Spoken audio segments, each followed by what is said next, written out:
नमस्कार, करेन्ट न्युजमा यहाँलाई हार्दिक स्वागत छ। म प्रकाश गिरी। करेन्ट न्युजमा हामी कुनै पनि विषयवस्तु उठान मात्रै गर्दैनौँ, यसको चिरफार अनि विश्लेषण पनि गर्ने गर्दछौँ। संसदको विघटन भइसकेपछि अब प्रक्रिया कसरी अघि बढ्ने भनेर थुप्रै खालका राजनीतिक घटनाक्रमहरू निकै धेरै हुन थालेका छन्। बैठकहरू हुने, भेलाहरू हुने, हस्ताक्षरहरू हुने र यहाँसम्म कि सर्वोच्च अदालतमा संसद विघटनको विरुद्धमा रिट निवेदन दर्ता हुने, यी सबै खालका कामहरू अचानक हुन थालिरहेका छन्।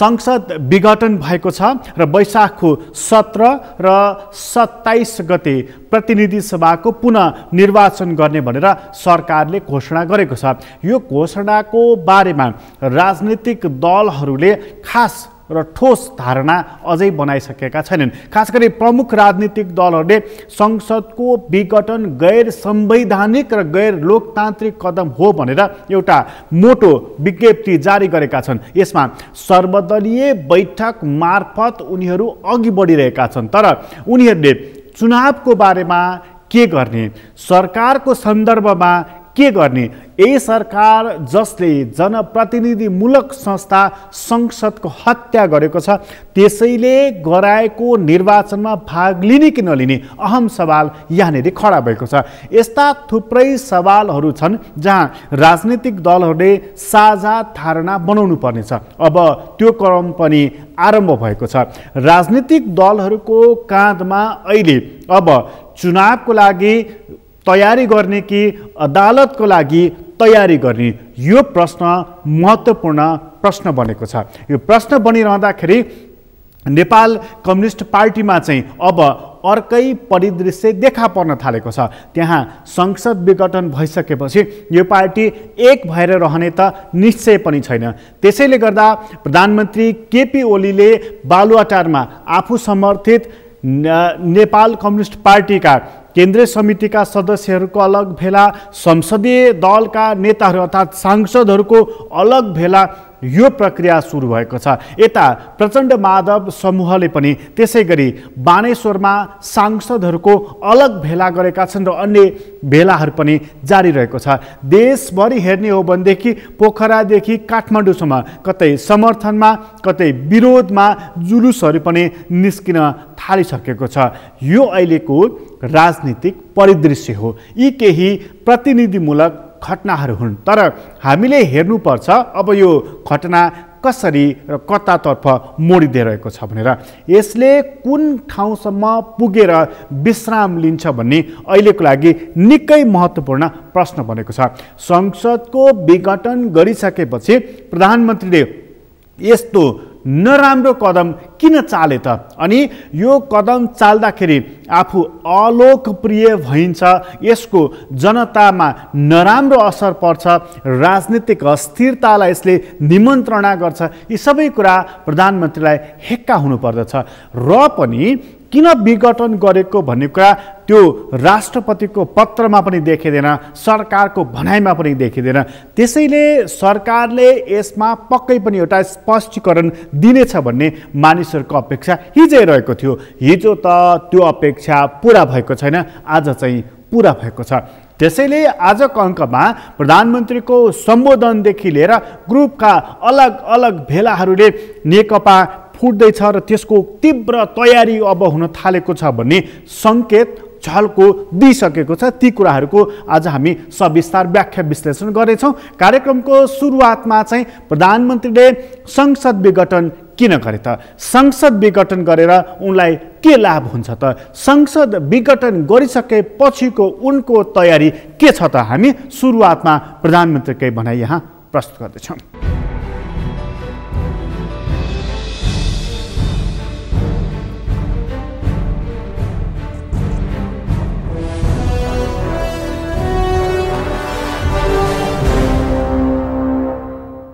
निर्धारित समयभन्दा 1.5 वर्ष अगावै ताजा जनादेशका निम्ति जनता समक्ष जानुपर्ने अवस्था सिर्जना होला भन्ने अनुमान हामी कसैलाई पनि थिएन। 2074 साल मङ्सिरमा सम्पन्न आम निर्वाचनको जनादेश राजनीतिक स्थायित्वको पक्षमा थियो, तर जनादेश र जनभावना विपरीत राष्ट्रिय राजनीतिलाई अन्त्यहीन एवं अर्थहीन विवादमा अल्झाएर गतिरोध सिर्जना गरिएपछि, संसदलाई अर्थहीन तुल्याइएपछि र जननिर्वाचित सरकारलाई असहयोग, विरोध र घेराबन्दीमा पुर्याइएपछि मेरा सामु सार्वभौम जनता समक्ष जानुको विकल्प रहेन। त्यसैले जनता समक्ष प्रस्तुत हुने निष्कर्ष अनुरूप हिजो 2077 साल पुष 5 गते प्रतिनिधि सभाको विघटन गरेर आगामी 78 साल वैशाखमा नयाँ निर्वाचन गर्ने निर्णय गरिएको बेहोरा म निवेदन गर्न चाहन्छु। सतहमा हेर्दा हिजो विकसित घटनाक्रम अप्रत्याशित र आकस्मिक जस्तो देखिए तापनि यो परिस्थिति लामो समयदेखि राष्ट्रिय राजनीति र मूलतः सत्तारूढ नेपाल कम्युनिस्ट पार्टीका केही नेताहरूका असङ्गत, विकृत र जनअपेक्षा विपरीतका गतिविधिहरूद्वारा सिर्जना भएको हो। 2074 साल असोज 17 गते तत्कालीन नेकपा एमाले र नेकपा माओवादी केन्द्रबीच वाम गठबन्धन बनाएर निर्वाचन लड्ने र निर्वाचन लगत्तै पार्टी एकता गर्ने उद्घोष गरिएको थियो। यो निर्णय आम निर्वाचन मार्फत आम जनताद्वारा स्पष्ट रूपमा अनुमोदन भएको थियो, तर निर्वाचन पश्चात राष्ट्रिय राजनीतिलाई जनअपेक्षा अनुरूप अगाडि बढ्न नदिने विभिन्न विसङ्गत गतिविधि सुरु भए। सुरुमा सरकार गठनमा विलम्ब गराउने र जनादेश विपरीत अन्त्यहीन बार्गेनिङ र दबावमा राष्ट्रिय राजनीतिलाई अल्झाउने त्यति बेलाका गतिविधिहरू तपाईहरूको सम्झनामा ताजै छन् भन्ने ठान्दछु। बाधाहरू पन्छाउँदै सरकार गठन भयो र सरकारले जनअपेक्षा अनुरूप काम गर्न पनि सुरु गर्यो। त्यसपछि केही नेताहरूद्वारा निरन्तर रूपमा अस्थिरताका सन्देश र प्रयास जारी रहे। सरकार गठनको 1 वर्ष नपुग्दै कुनै नेताले मुलुक बाहिर गएर अस्थिरताको सन्देश छर्नुभयो भने कुनै नेताले प्रधानमन्त्री मुलुकमा नभएको मौका पारेर देश डुब्न लाग्यो भन्दै बचाउनका लागि माझी गुहार्न थाल्नुभयो। सरकार संविधानको कार्यान्वयनका लागि नयाँ कानुन निर्माण, संघीयताको कार्यान्वयन र मुलुकको सामाजिक आर्थिक रूपान्तरणमा केन्द्रित थियो, तर कतिपय साथीहरूका आँखा निरन्तर पद, प्रतिष्ठा र पद सोपानमा मात्रै केन्द्रित भए।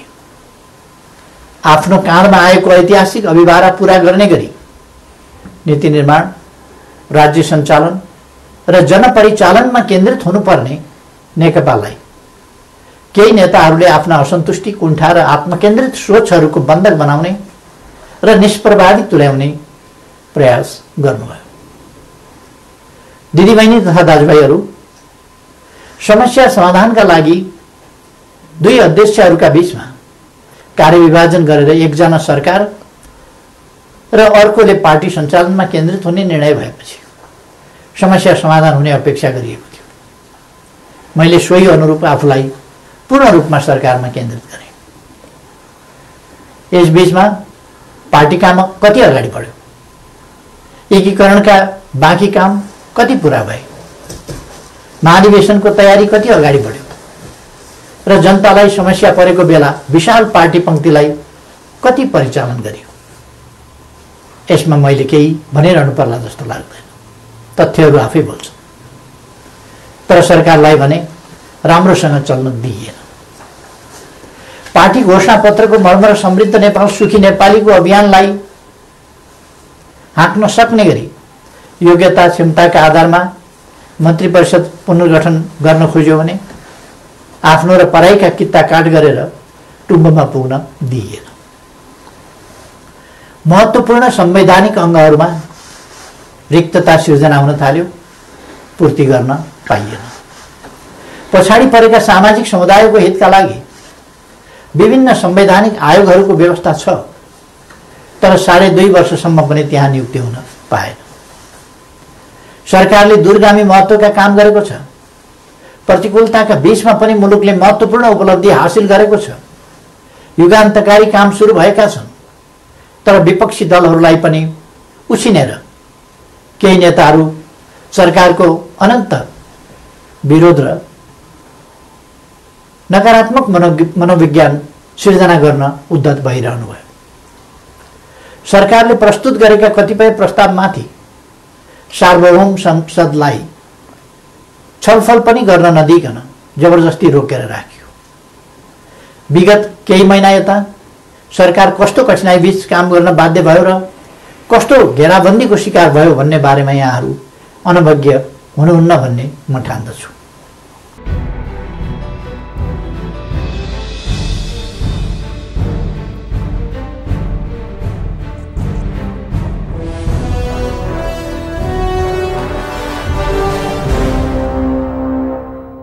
प्रधानमन्त्रीले बालुवाटारमा सांसदहरूसँग छलफल गरेका छन्। प्रधानमन्त्रीले बालुवाटारमा आफू निकटका नेताहरूसँग पनि संवाद गरेका छन्। अब उनी कसरी अगाडि बढ्ने भन्ने महत्त्वपूर्ण सवाल रहेको छ। उनलाई पार्टीले कारबाही गर्न सक्छ भन्ने सवाल उठेको छ। त्यो कारबाही गर्न सकिन्छ अथवा कारबाही हुनेछ भन्ने सङ्केत हिजोको स्थायी कमिटीले दिइसकेको छ। त्यो दिइसकेपछि प्रधानमन्त्रीले आफू निकटका नेताहरूलाई बालुवाटारमा फेला पारेर प्रचण्डजी अध्यक्ष होइन, उपाध्यक्ष या सहअध्यक्ष हुन्, उनले आफूभन्दा माथिल्लो तहकोलाई कारबाही गर्न सक्दैनन् भन्ने प्रधानमन्त्रीको भनाइरहेको छ। यो कुरा भोलिको दिनमा देखा जाएगा। तर जसरी यहाँनिर प्रधानमन्त्री केपी ओलीले आफ्नो भनाइ राखेका छन्, उसै गरी पार्टीका कार्यकारी अध्यक्ष पुष्पकमल दाहालले पनि वक्तव्य मार्फत आफ्नो भनाइ सार्वजनिक गरेका छन्। केन्द्रीय कमिटीको बैठकले अनुशासनको कारबाही गर्ने कुरा उनले प्रष्टसँग उल्लेख गरेका छन्। प्रधानमन्त्रीले संसद विघटन गरेर यहाँनिर गम्भीर त्रुटि गरेको र प्राप्त उपलब्धिहरूलाई निकै ठुलो सङ्कटमा पारिदिएको प्रचण्डको भनाइरहेको छ। त्यो भनाइसँगै उनले सङ्केत चाहिँ के गरिरहेका छन् त्यो कुरा पनि यहाँ प्रस्तुत गर्दैछौँ।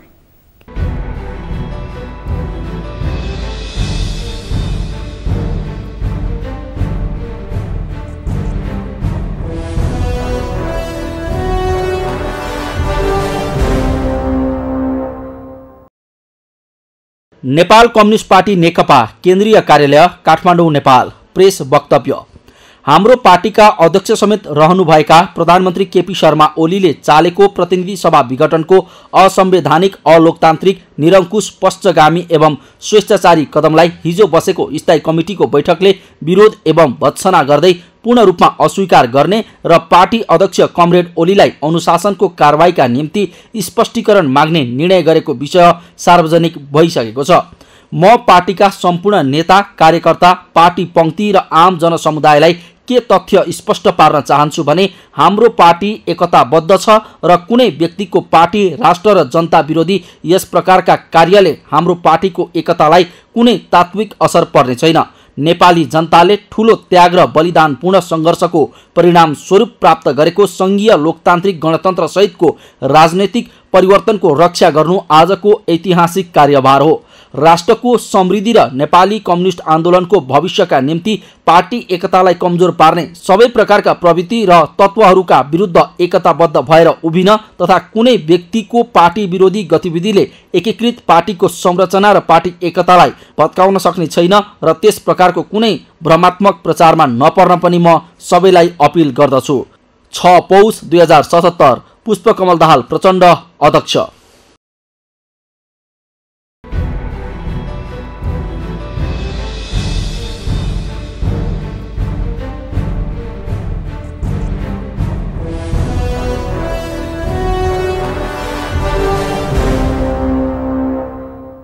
यसरी प्रधानमन्त्रीको भनाइ एउटा आएको छ, प्रचण्डको भनाइ अर्को आएको छ। दुवै खालको भनाइ दुई ध्रुवमा रहेको हुनाले फरक फरक खालको आउनु स्वाभाविक नै हो। यो फरक फरक खालको भनाइले नेकपा अब फुटको बाटोतर्फ गइरहेको छ भन्ने कुरा बुझ्नको लागि खास ठुलो राजनीतिज्ञ भइराख्नु पर्दैन, जसले पनि सहजै बुझ्न सक्छ। अब नेकपाको केन्द्रीय कमिटीको बैठक बस्नेछ, उसले अनुशासनको कारबाही गर्नेछ, प्रधानमन्त्रीलाई पार्टीबाट निष्कासन गर्नेछ, उहाँले अर्को पार्टी गठन गर्नुहुनेछ अथवा उहाँले पनि अर्को पक्षलाई कारबाही गर्नुहुनेछ।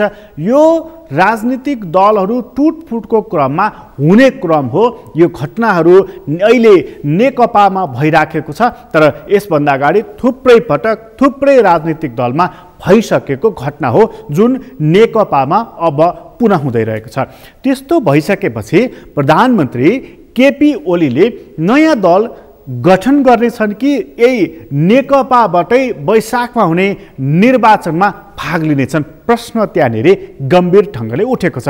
कति मानिसलाई लागेको छ कि नेकपा एमाले चुनाव चिन्ह सूर्य र मार्ग निर्देशक सिद्धान्त जनताको बहुदलीय जनवाद बोकेर प्रधानमन्त्री केपी ओली निर्वाचनतर्फ जानेछन् भनेर। तर कङ्ग्रेससँग निकट रहेका अन्य मानिसहरू र राजनीतिक मानिसहरू नै प्रधानमन्त्री केपी ओलीले नै गराएको निर्वाचनमा भाग लिने कि नलिने यो प्रश्न गरिरहेका छन्। उनीहरू सवाल यसकारण यो गरिरहेका छन् कि यदि अहिले यसरी हठात संसद विघटन गर्ने अधिकार प्रधानमन्त्रीलाई दिइयो र यही कुरा नै सदर हुने हो भनेदेखि अब निर्वाचन के का लागि?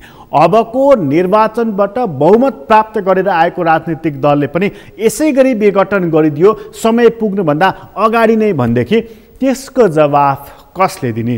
त्यसको जवाफ के हुने? सवाल यहाँनिर पनि खडा भएको छ। त्यस कारणले पनि राजनीतिक दलहरू प्रष्ट हुनुपर्नेछ। त्यसैले काङ्ग्रेसले सर्वदलीय बैठक बसाए। सर्वदलीय बैठकमा छलफल भयो, निर्णय चाहिँ के भयो त्यो कुरा पनि यहाँ प्रस्तुत गर्दैछौँ।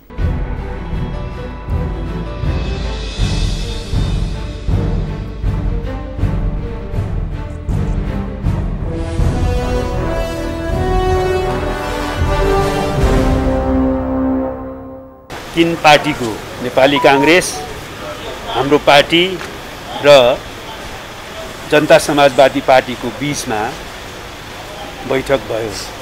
संसदमा रहेका तीन राष्ट्रिय पार्टीहरूको बीचमा भएको आजको बैठकले हिजो भएको प्रतिनिधि सभा विघटनको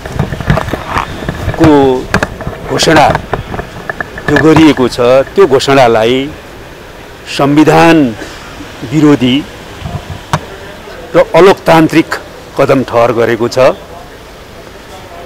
हामी तीनै पार्टीहरू त्यसको विरुद्धमा छौँ र यो असंवैधानिक र अलोकतान्त्रिक कदमको विरुद्धमा कसरी एकताबद्ध भएर अगाडि बढ्ने भन्ने सन्दर्भमा तीनै पार्टीको केन्द्रीय कमिटीहरूको बैठक भोलि भएको कारणले त्यस पछाडि फेरि हामी आपसी छलफल गरेर अगाडि बढ्नेछौँ। तीनैको संयुक्त रूपमा यो असंवैधानिक अलोकतान्त्रिक कदम हो।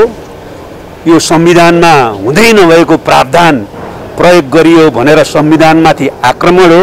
त्यो हाम्रो साझा धारणा रह्यो। यसको विरुद्धमा जानुपर्छ भन्ने पनि साझा धारणा रह्यो र त्यो चाहिँ संयुक्त रूपमा एकताबद्ध भएर कसरी जाने भन्ने चाहिँ तीनटै पार्टीको केन्द्रीय समितिको बैठक छ। केन्द्रीय समितिको म्यान्डेट सहित हामी फेरि तुरुन्तै बसेर आवश्यक निर्णय लिनेछौँ। र आज हामी तीनटै दल पार्टी अहिले जुन प्रतिनिधि सभा विघटन गर्ने काम भएको छ यो काम अलोकतान्त्रिक र असंवैधानिक छ भन्ने विषयमा हामी तीनैको एकमत भएको छ र आफ्नो पार्टीका केन्द्रीय कार्य समितिका बैठकहरू चाँडै बस्ने नै भएका छन् र ती बैठकहरूमा आगामी दिनमा यो अलोकतान्त्रिक र असंवैधानिक कदमका विरुद्धमा हामी कसरी अगाडि बढ्ने भन्ने कुरा केन्द्रीय कार्य समितिबाट निर्णय गरेर अगाडि बढ्ने पनि सहमति भयो।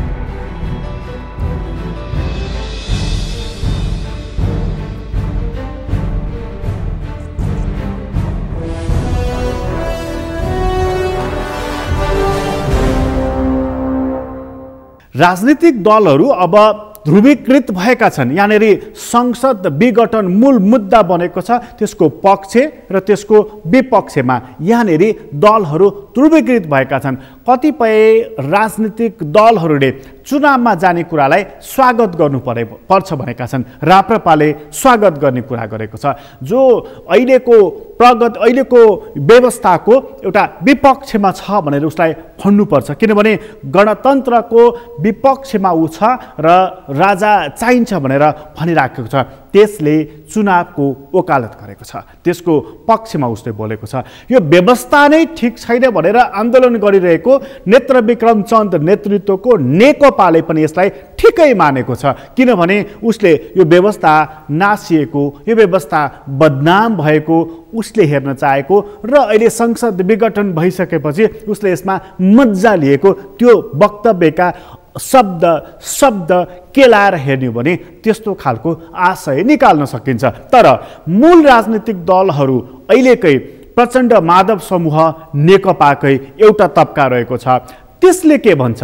नेपाली कांग्रेस जो लोकतन्त्रको पहरेदार भएर बसेको छ त्यसले के भन्छ? अनि समाजवादी दल त्यसले के भन्छ? यी केही महत्त्वपूर्ण सवाल हुन् र अहिले संसद विघटनको घटनाले संसद विघटन ठीक होइन भन्ने एउटा पक्ष र ठिकै छ भन्ने अर्को पक्ष दुईटा ध्रुवीकृत गरिदिएको छ राजनीतिक शक्तिहरूलाई। यो ध्रुवीकृत गर्दै लाँदा यसले कुरा केवल संसद विघटनमा मात्रै सीमित राख्छ कि यसले व्यवस्थामाथि नै प्रश्न उठाउँछ त? अब सवाल संविधान च्यातिन्छ कि संविधान यही रहेर यस अन्तर्गत नै निर्वाचनमा राजनीतिक पार्टीहरू जान्छन्? सवाल यहाँनिर खडा भएको छ। वास्तविकता के होला त? परामर्श त दलहरूले थालिसकेका छन्, निष्कर्ष चाहिँ के निकालिरहेका छन् ती कुरा लिएर हामी एकछिनपछि आउनेछौँ। अहिले छोटो विश्राम लिँदैछौँ।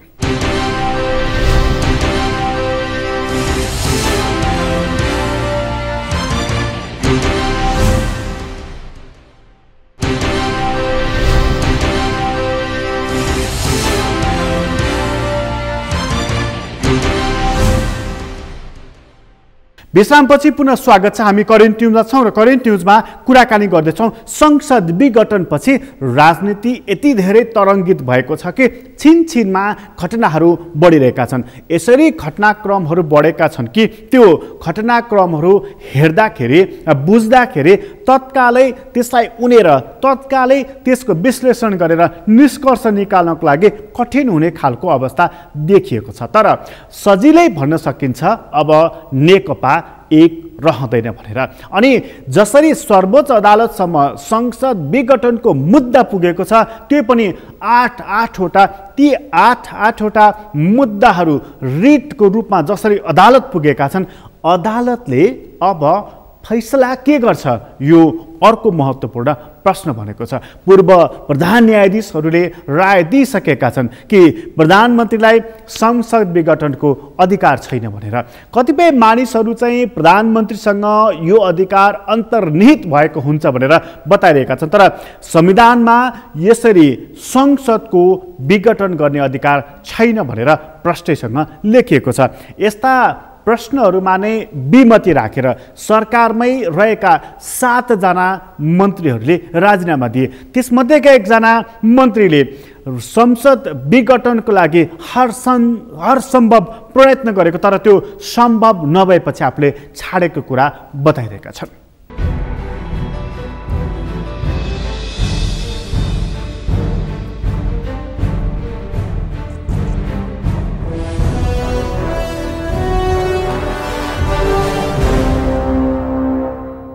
यो मन्त्री पद अथवा यो ठाउँमा भनेको सधैँ जस मात्रै पाइँदैन। कहिलेकाहीँ यहाँहरूलाई अलिक कडा शब्दहरू पनि भनियो होला, गाली पनि गरेको हुनसक्छ, अलिक कडा शब्दहरू पनि भनियो होला, अलिकति निर्देशन पनि मैले गरेँ होला। सामान्यतः मेरो स्वभाव निर्देशन गर्ने होइन, मेरो स्वभाव चाहिँ गर्नुहोस् न भनेर अनुरोध गरेको हो। तर कहिलेकाहीँ अलिक अति भयो भने निर्देशन पनि भयो होला। त्यस्तो बेलामा यहाँहरूलाई केही कुराले बिजाएको छ भने त्यसमा पक्कै पनि यहाँहरूले हाम्रो पदीय बाध्यतालाई बुझ्नुहुन्छ, त्यसमा क्षमा गर्नुहुन्छ भन्ने नै मलाई लाग्छ। र सबै साथीहरूलाई म त्यसमा धन्यवाद दिन चाहन्छु। एउटा प्रतिकूल राजनीतिक घटनाक्रमले मैले राजीनामा दिनुपर्ने ठाउँमा हामी आइपुग्यौँ। हामी केही मन्त्री साथीहरूको धेरै कोसिस थियो कि हिजो जे घटना घट्यो त्यो नघटोस् भन्नलाई, त्यतातिर नलाग्नुको निम्ति हामीले जोरदार कोसिस गर्यौँ। तर के हुन्छ भने कसैको पनि सीमितता हुन्छ, लिमिटेसन हुन्छ। जति गऱ्यौँ त्योभन्दा गर्न सक्ने ठाउँ थिएन, त्यति गर्दा पनि हामीले रोक्न सकेनौँ। यसमा हामीलाई पनि दुःख लागेको छ। लोकतान्त्रिक मुलुकमा संसद भनेको लोकतन्त्रको अभ्यास गर्ने, जनताको जनप्रतिनिधिहरूको अभ्यास गर्ने सर्वोच्च थलो हो। त्यो सर्वोच्च थलो जीवित हुनुपर्छ। त्यसले धेरै कुरामा नियन्त्रण र सन्तुलन गर्छ। तर त्यो सर्वोच्च थलो नै जीवित नहुने जस्तो जुन घटनाहरू घट्यो यसमा हामी सहमत हुन सकेनौँ। किनभने एउटा राजनीतिक दृष्टिकोणले पनि मूल्यको दृष्टिकोणले पनि यो ठिक थिएन। आज संविधान पढ्दा हेर्दा यो संवैधानिक पनि छैन। कानुन र संविधानको हिसाबले पनि यो संविधान सम्मत छैन।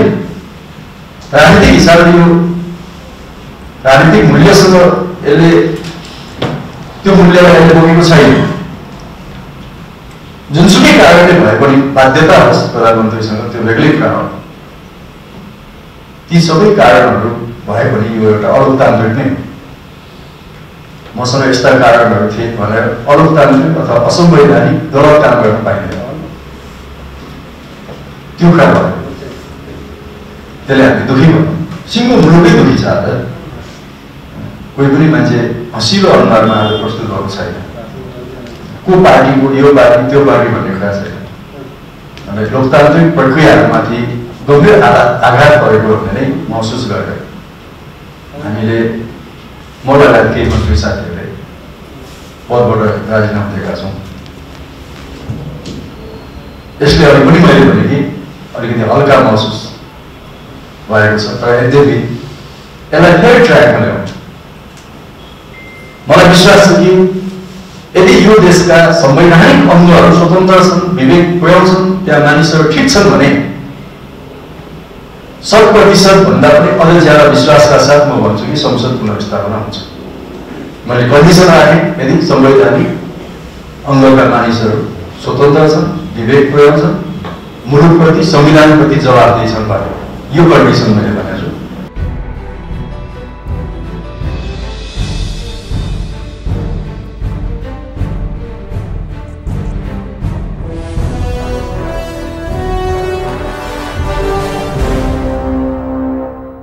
यसरी आरोप प्रत्यारोप आरम्भ भएको छ। संसद विघटनको पक्षमा संसद विघटन गर्नु हुँदैन भन्ने पक्षमा यो आरोप प्रत्यारोपमा एउटा ठुलो जनमत चाहिँ संसदको विघटन गर्नु ठिक होइन भन्ने अहिले आम जनमत देखिएको छ। संवैधानिक कानुनका ज्ञाताहरू यही कुरा बताइरहेका छन्, राजनीतिक कर्मीहरू यही कुरा बताइरहेका छन्, पार्टीहरूको यही भनाइरहेको छ र आम बौद्धिक समुदाय र आम जनसमुदायको भनाइ पनि संसदको यसरी हत्या गरिनु ठिक होइन भनेर उनीहरू बताइरहेका छन्। प्रधानमन्त्रीले चाहिँ बालुवाटारमा आफू समर्पित सांसदहरूसँग संवाद गरेका छन्, भेला बोलाएका छन् र त्यो भेलामा 114 जना भन्दा बढ्ता सांसदहरू उपस्थित रहेको उनको भनाइरहेको छ। त्यसमध्ये पनि हिजो माधव नेपालतर्फ अथवा अन्य नेताहरूतर्फ रहेका शेरबहादुर तामाङ, छक्कबहादुर लामा लगायतका सांसदहरू आफूतिर रहेको प्रधानमन्त्री पक्षधरहरूको दाबी रहेको छ। यो दाबीले गर्दाखेरि आफूतर्फ बहुमत रहेको प्रधानमन्त्रीको भनाइ रहेको छ। तर प्रचण्ड माधव समूह पनि 90 जनाको हस्ताक्षर बोकेर जसरी अविश्वासको प्रस्ताव बोकेर गएका थिए, अहिले फेरि उनीहरू अविश्वासकै प्रस्ताव मात्र होइन सांसदहरूकै हस्ताक्षर सङ्कलन गर्न थालेका छन् बहुमत सिद्ध गर्नको लागि। अब यो कुरामा कसले महारत हासिल गर्छ त्यो कुरा चाहिँ हेर्न बाँकी रहेको छ। तर प्रधानमन्त्रीको भेलाबाट फर्किएका एकजना निवर्तमान सांसद भनौँ, उनको भनाइ चाहिँ बेग्लै प्रकारको रहेको छ।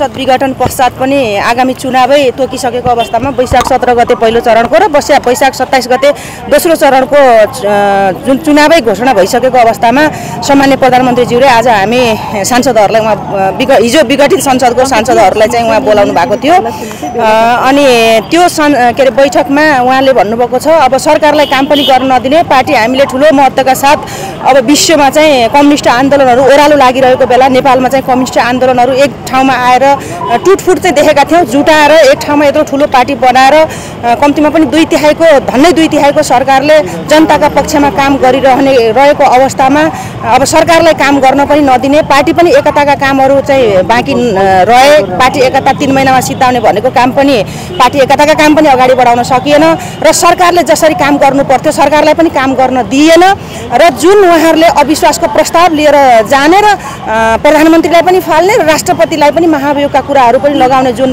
गर्नुभयो त्यसको बाध्य भएर संसद विघटन गर्नु परेको उहाँले हामीलाई जानकारी गराउनु भएको छ र संसद विघटन भइसके पछाडि अब नयाँ जनादेशका लागि फेरि हामी जनतामा जानुपर्छ जनतासँग हामीले जनतालाई 5 वर्षका लागि मत मागेका थियौँ तर 5 वर्ष अगावै संसद विघटन भयो त्यसको कारण सहित हामी जनतामा जानेछौँ जनतासँग क्षमा याचना गर्नेछौँ र हामीले राम्रो पवित्र उद्देश्यका साथ गरिएको यो संसद विघटनलाई जनताका सामु गएर जनतासँग क्षमा याचना गर्दै फेरि पनि हामी मत माग्नेछौँ फेरि यो मत चाहिँ अब यो सम्माननीय प्रधानमन्त्रीज्यूले लिएको लक्ष्य उद्देश्य र उहाँहरूले देशलाई समृद्ध नेपाल सुखी नेपाली बनाउने जुन परिकल्पना लिनुभएको थियो र राष्ट्रिय एकताका सवालमा उहाँले जुन प्रयास गर्नुभएको थियो यहाँहरूलाई थाहा छ संसदबाट लिपुलेख लिम्पियाधुरा र कालापानीको नक्सा सहित जारी गरेको त्यो नक्सा अनि त्यसलाई संविधान संशोधन सर्वसम्मत रूपमा संविधान संशोधन गरे बापत आज उहाँलाई यो चुनौती आइपरेको पनि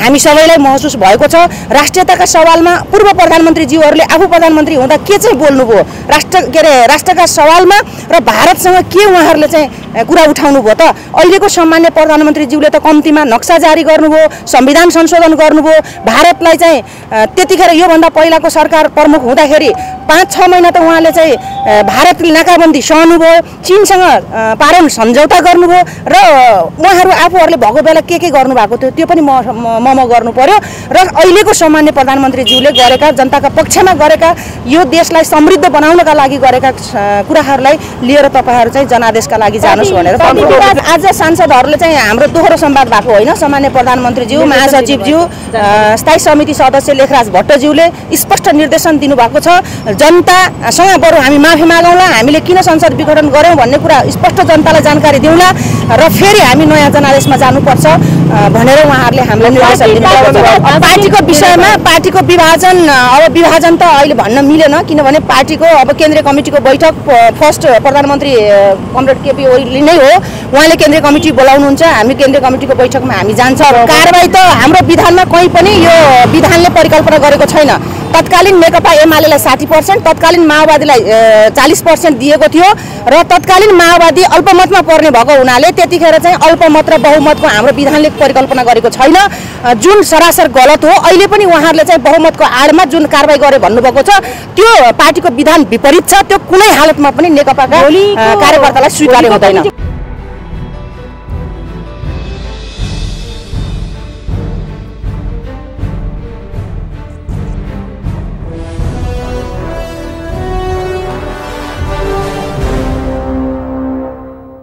सांसदहरूले राय दिन थालेका छन् उनीहरूले हस्ताक्षर गर्न थालेका छन् अब पार्टी एकता जोगाउने पार्टीलाई एक बनाएर राख्ने सुदृढ गर्ने यो कुरा हटेर गएको छ हराएर गएको छ किनभने त्यो चरण पार भइसकेको छ त्यसैले गर्दा 7 जना मन्त्रीले हस्ताक्षर गरेर राजीनामा दिँदाखेरि पनि गृहमन्त्री रामबहादुर थापाले राजीनामा दिएनन् हस्ताक्षर पनि गरेनन् आफ्नो भनाइ पनि सार्वजनिक गरेनन् अहिले उनले आफूसँग नजिक रहेका करिब 35-36 जना पार्टीको केन्द्रीय समितिका सदस्यहरूसँग संवाद गरे उनीहरूको राय लिए र भेलामा सहभागी भएका नेताहरूले संसद विघटनको पक्षमा तपाईले मत दिनुहुन्न भनेर उनलाई दबाब दिएका छन् उनले यो कदम गलत भयो भन्ने प्रारम्भिक अभिव्यक्ति दिएका छन्। त्यसपछि कुन पक्ष उनले लिनेछन् त्यो कुरा त हेर्न बाँकी नै रहेको छ। तर संसद विघटनको पक्षमा चाहिँ बादल पनि अब रहन छाडेका छन्। उन पनि क्रमशः संसद विघटन गर्नु हुँदैन भन्ने पक्षमा उत्रिन थालेका छन्। यति तहसम्म पूर्व माओवादीहरू पुगेका छन्। यो पुगिरहँदाखेरि अर्को पक्ष पनि छ कि प्रचण्ड माधव समूहले त्यहाँनिर वरिष्ठ अधिवक्ताहरू संवैधानिक कानुनका ज्ञाताहरूसँग पनि परामर्श गरेका छन्। के त संविधानले प्रधानमन्त्रीलाई संसदको विघटन गर्न सक्ने अधिकार दिएको छ? उनीहरूले यो प्रश्न गरेका छन्। सँगै यस्तो बेलामा सभामुखको विशेष अधिकार भनेको के हो, त्यसले के काम गर्न सक्छ, यो सल्लाह यो परामर्श पनि उनीहरू लिएका छन्। यहाँनिर सुझाव चाहिँ के दिइएको छ त, सुझाव चाहिँ कस्तो प्रकारको छ त, त्यो कुरा पनि यहाँ प्रस्तुत गर्दछौँ।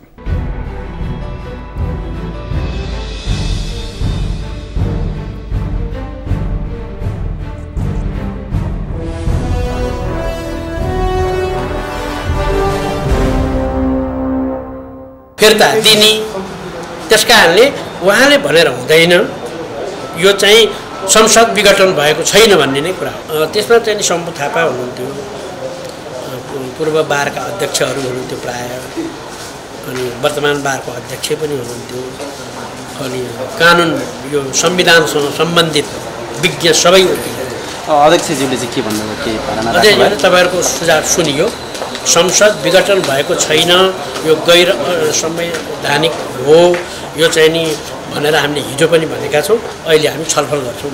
यो त संविधानमा नआएको कुरो नि गरिदिने भनेको कुरा पत्याइदिने कस्तो सांसदहरू हामी त विघटन भएछौँ है भन्ने, विघटन भएछौँ है भनेर भन्ने भएन उनी। अन्त विघटन भएको होइन भने के गर्छ संसद? अब संसदको लोगो लाउँछ, संसदमा आउँछ, संसदको चाहिँ नि के अरे अधिवेशनको माग गर्छ, अधिवेशन राष्ट्रपतिले नै माग गर्छ अहिले, अनि त्यसपछि राष्ट्रपतिबाट भएन ओरेन भने अनि फर्दर कार्यहरू गर्छ।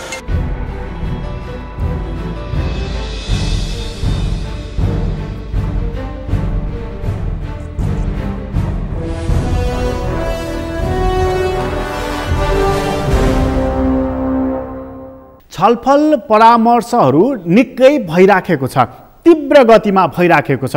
कतिपय मानिसहरू चाहिँ सभामुखले संसदको बैठक डाक्नुपर्छ, संसद मृत भएको छैन, संसद जीवित छ, र त्यो जीवित भएको संसदले प्रधानमन्त्रीलाई निवृत्त गर्नुपर्छ, राष्ट्रपतिलाई हटाउनुपर्छ, यस्तो बताइरहेका छन्। अर्थात् संसदको बैठक डाक्नको लागि सभामुखलाई केही कुराले पनि रोकेको छैन भनेर संवैधानिक कानुनका ज्ञाताहरूले बताइरहेका छन्। तर राजनीतिक कर्मीहरू यो कुरा अलि बढी राजनीतिक भयो कि उनीहरू यसो पनि भनिरहेका छन्, कानुनविदहरूको भनाइ के आउँछ अझै कुरा खोज्दै खोतल्दै पर्गेल्दै जानुपर्नेछ। तर अबका दिनहरूमा रस्साकसी यही चल्नेछ कि संसद जीवित छ कि संसद मृत भइसक्यो, अदालतले संसद विघटनको कुरालाई सदर गर्छ कि बदर गर्छ। अबका दिनका महत्त्वपूर्ण सवालहरू यही हुनेछन्। र महत्त्वपूर्ण सवाल अर्को पनि हुनेछ, वैशाखमा चुनाव हुन्छ कि हुँदैन, चुनाव गर्ने नियतले त्यो मिति तोकिएको हो कि होइन। अर्को महत्त्वपूर्ण सवाल पनि हुनेछ, यदि वैशाखमा चुनाव भएन भने अर्को मिति सार्न सक्ने वैधानिक अधिकार यो सरकारलाई छ कि छैन, त्यो सवाल अझ महत्त्वपूर्ण हुन्छ। यदि वैशाखमा भनिएको चुनाव सम्पन्न भएन भने अर्को संवैधानिक सङ्कट आउनेछ, त्यो सङ्कट कसरी टार्ने, त्यति बेला संविधानको हालत के हुनेछ? अहिले आघात पुगेको संविधान त्यति बेला मृत हुन्छ कि च्यातिन्छ कि अथवा निलम्बनमा पर्छ कि अथवा केही पनि हुँदैन? सवालहरू त थुप्रै रहेका छन् र यो सवाल वैशाखसम्मै गरिनेछ, वैशाखसम्मै चलिरहनेछ। तर एउटा कुरा चाहिँ प्रष्ट छ, राजनीति अब सरल रेखाबाट हिँडिरहेको छैन। यो सधैँ वक्र रेखामा हिँड्थ्यो, यसबाट घुमाउरो रेखामा पनि हिँड्न थालेको छ र यसले दिने परिणाम पनि अबका दिनमा शुभ राम्रा हुने छैनन् र निकै यसले नकारात्मक सन्देश र सङ्केतहरूको झल्को दिइराखेको छ। करेन्ट न्युज अहिलेलाई यति नै। करेन्ट न्युजबाट म प्रकाश गिरीलाई बिदा दिनुहोस्। सगरमाथा टेलिभिजन हेर्दै गर्नुहोला। नमस्कार।